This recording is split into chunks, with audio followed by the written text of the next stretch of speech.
역시 뉴비들에게 평균 이상의 결과를 거의 담보하는, 조금 위험한 말이지만 거의 저는 담보한다고 생각을 하는데, 그러한 시술로는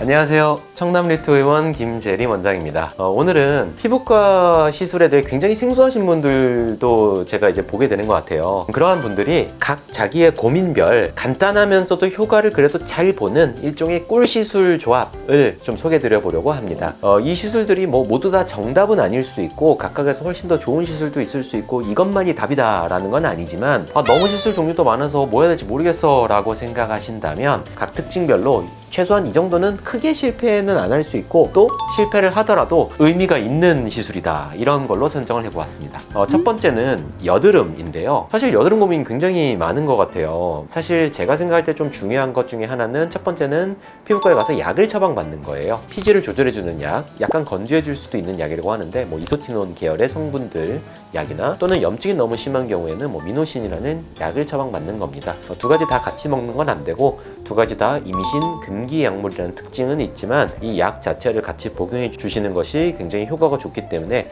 약 처방을 받으면서, 동시에 처음 가시는 분들은 사실 이제 통증도 중요한 이슈이기 때문에 좀 통증이 없는 시술 중에서 여드름이 덜 나게 하는 거는 제네시스 PTT 이런 시술들이에요. 여러 가지 PTT가 있는데 골드 PTT, 백금 PTT 종류가 다양하지만 PTT라는 시술은 이제 피부에 발라주고 레이저를 쏴서 통증이 없이 피지선도 좀 줄여주고 피부도 좀 깔끔하게 해주는 시술입니다. 그래서 제네시스 PTT를 받는다면 큰 실패가 없지 않을까라고 생각을 하고요. 또 세 번째는 포텐자 주베룩, 이런 시술도 좀 도움이 될 거라고 생각을 합니다. 두 번째, 이제 턱라인이 고민이신 분들이 꽤 많으실 텐데요. 사실 턱라인은 좀 복합적인 이슈이고 원인이 다양할 수가 있어요. 살이 많은지 아닌지 등등 다양할 수가 있는데, 그냥 누가 제 지인이 내 친구가 턱라인이 고민이라는데 무슨 시술 받으면 좋아? 라고 했을 때 흔히 들어가는 케이스들, 턱보톡스나 침샘 보톡스 등을 맞아서 턱라인이 좀 살아나게 하는 것, 가장 좀 접근성이 편하고 안전하고 좋을 것 같고요. 두 번째는 이제 온다 리프팅이라고 이제 살을 적절하게 파괴시켜주면서 리프팅을 하는 것들이 있고 통증도 없고, 그래서 온다 리프팅도 좋은 옵션이 될 것 같고요. 또 세 번째는 살이 좀 있는 분들 같은 경우는 튠 라이너 시술, 지방을 파괴하는 시술인데 역시 대부분 좋은 결과를 적당히 보시기 때문에 턱 라인을 살리고 싶다라고 그냥 뭉뚱그레 표현했을 때는 이 정도 시술을 권해드리면 무리는 없을 것 같습니다. 세 번째는 주름이 고민이신 경우인데요. 사실 주름 역시 굉장히 복합적이에요. 이미 파인 주름선이 있을 수도 있고 잔주름일 수도 있고 이마주름, 표정주름일 수도 있는데, 예를 내 친구가 주름이, 또는 내 아는 분이 주름이 고민이라는데 뭐 하면 돼? 라고 할 때에 대부분 들어가던 경우에 속하는 것을 말씀드리는 거고, 그 경우에 어떤 주름이냐 다양하게 다를 수 있지만 일단 보톡스 시술을 어떤 형태로든 놔주는 것이 분명히 그 주름에 도움이 될 거기 때문에 이마주름이든 잔주름이든 눈가주름이든, 그래서 보톡스 시술을 고려해 보실 수가 있을 것 같은데 이건 상담을 잘 받고 결정하는 게 당연히 필요할 거고요. 그 외에 피부 주름 같은 경우는 써마지나 소프웨이브 시술을 하셨을 때 주름 개선, 탄력 개선, 잔주름 개선이 굉장히 잘 일어날 겁니다. 만약 이 시술들을 받았을 때, 특히 써마지 같은 걸 받았을 때 만에 하나라도 좀 잘 못 느끼는 경우들이 설령 있다고 하더라도 느끼는 거와 다르게 피부 자체에는 굉장히 도움이 됐을 거기 때문에, 그래서 주름이 고민일 때는 이러한 시술 중에서 고민을 해보시면 좋을 것 같습니다.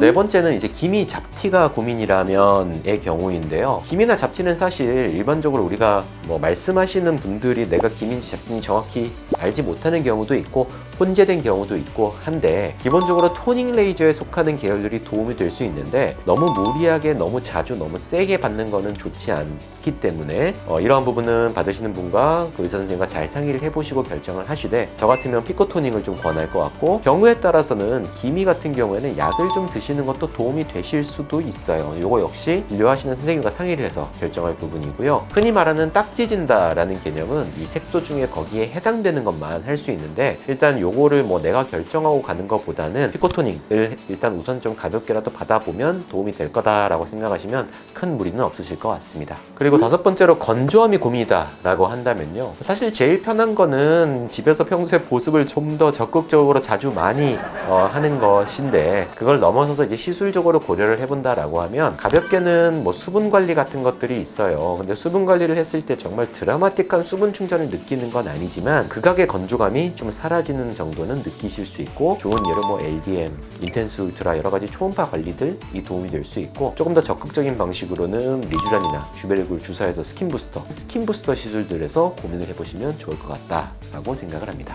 여섯 번째는 사실 조금 어려운 고민이긴 한데요. 너무 민감한 피부가 고민인 경우입니다. 사실 민감하다라고 하는 거는 피부 장벽이 많이 약해져 있을 수도 있고, 뭐 알러지가 있을 수도 있고, 뭐 건조함이 누적된 걸 수도 있고, 너무 다양한 이유가 있지만, 시술이 완전 초보다라고 가정할 때에는 어떤 시술을 특정해 놓고 가시지 마시고 그냥 피부과에 여러 가지 진정 관리들이 있어요. 그리고 그런 진정 관리들 중에 뭐 유명한 것들로는, 널리 알려진 것으로는 LDM 또는 인텐스 울트라 여러 가지 초음파 관리들이 있는데, 이런 것들만 좀 라이트하게 좀 꾸준히 받아주셔도 피부에 너무 붉은기나 민감성이 좀 한 톤 가라앉게 되고, 실제로 꾸준히 받을 때에는 피부의 장벽이 좀 강화되는 또는 보습이 좀 충분히 이루어지는 효과들이 있기 때문에 유비들을 위한 시술에게는 뭐 좋은 옵션이 될 것 같고, 딱히 민감성이 더 악화될 일은 전혀 걱정을 보통 안 하셔도 되는 시술이기 때문에 이러한 정도를 권해드릴 것 같습니다. 물론 그 외에도 아주 대중적인 건 아닌데 많이들 하는 관리 중에 코레지셀핏이라는 시술 관리도 있는데요. 얘는 이제 공명고주파라는 어떤 매체를 이용해서 이제 피부를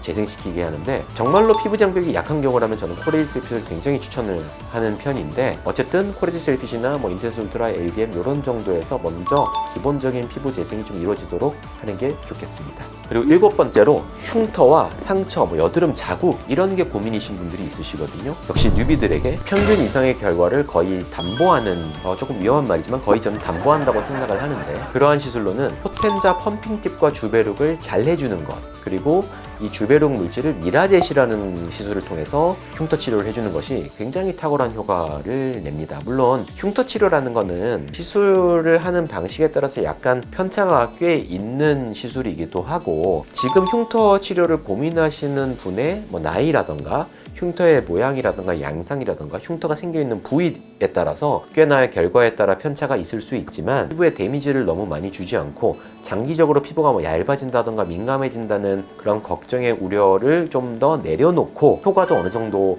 수준 이상을 좀 담보하는 시술이라고 골라달라고 한다면, 저는 포텐자 펌핑팁과 주베룩을 시술하는 것, 그리고 미라젯과 주베룩을 흉터 치료하는 방식으로 시술하는 것을 잘 하는 곳에서 하면 생각보다 빠르게 좋아지는 걸 볼 수 있을 거다라고 말씀을 드립니다. 네, 이렇게 각각의 어떤 고민에 대해서 그래도 무난하게 이 시술을 해보면 웬만하면 나쁘지 않은 결과가 나올 거다라는 시술들을 한번 추천을 드려보았고요. 또 보통 그러면 어떤 피부과를 가야 되냐, 어떤 피부치료 의원들을 가야 되냐라고 여쭤보시는 경우들이 많은데, 물론 시술하시는 의사 선생님의 뭐 경험이나 그 피부과에서 얼마나 많은 케이스를 봤는지나 뭐 실력이나 이런 것들이 있겠지만, 제가 생각할 때는 어떤 한 고민을 가지고 병원을 선택할 때 한 장비나 너무 어떤 하나의 시술로만 다 치료를 하는 것보다도 좀 더 옵션이 여러 가지, 뭐 그게 좋은 장비의 여러 가지 종류일 수도 있고, 같은 치료에 있어도 여러 가지 좀 옵션을 가지고 있는 경우도 있을 수 있는데, 그렇게 좀 옵션이 좀 더 있는 경우에서 선택을 할 때 사실 어디에나 마법처럼 드는 칼 이런 거는 없을 수 있거든요. 각각의 모든 좋은 시술도 장점과 단점이 있고, 그 경험을 가지시는 의사쌤이 나는 이 단점은 무조건 커버가 가능하기 때문에 이 장점만 보고 이것만 쓴다라고 할 수도 있어요. 그게 뭐 나쁘다는 건 아니지만, 뉴비들이 선택을 하는 기준에서는 사실 궁금한 것도 많고 무서운 것도 많을 거라고 짐작이 가기 때문에, 쉽게 말하면 요리사로 치면 도구가 많은 거죠. 그렇거나 또는 같은 어떤 특화 시술에서도 여러 가지 옵션이 많이 있는 곳에서 상담을 받아보시면 좀 더 편하게 잘 결정할 수 있지 않을까라고 생각을 합니다. 네, 오늘은 좀 피부과 초보분들을 위해서 그냥 잘 모르겠으면 요 정도 하면은 그래도 무난하게 좋은 결과가 있을 것 같다라는 시술들을 가볍게 정리해 보았고요. 다음에 또 좋은 영상으로 찾아뵙도록 하겠습니다. 감사합니다.